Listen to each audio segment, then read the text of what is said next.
তালের আঠি দিয়ে রবি ঠাকুরের প্রতিকৃতি বানানোর চেষ্টা করলাম। অনেক দিন ধরে ভাবছিলাম তালের বীজ দিয়ে রবি ঠাকুরের মুখ বানাবো। অবশেষে তালের বীজ হাতে পেয়ে গেলাম। এই সুযোগ আর হাতছাড়া করলাম না। বীজটিকে ভালোভাবে পরিষ্কার করে নিতে হবে। যে অংশে মুখ বানাবো সেই অংশকে ব্লেড দিয়ে পরিষ্কার করে নিলাম।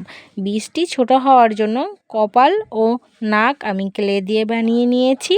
তালের বীজ, আঁশ ও ক্লের মধ্যে রবি ঠাকুরের সৌমুখ গম্ভীর এবং শান্তশিষ্ট মুখ ফুটিয়ে তোলার চেষ্টা করেছি এবং চুলের সাইডটাতে অনেকটা আঁশ কম থাকার কারণে আমি এখানে গ্লু দিয়ে কয়েকটি আঁশ লাগিয়ে নিয়েছি। এরপর পছন্দ মতো স্কিন কালারগুলো করে আমি এখানে ব্রু এবং চোখ এঁকে নিব, যার মাধ্যমে রবীন্দ্রনাথকে আরও বেশি সুন্দর এবং আকর্ষণীয় দেখাবে।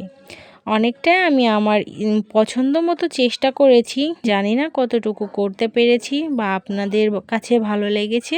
তো আমার কাজটি কেমন লাগলো জানাবেন। ধন্যবাদ সবাইকে।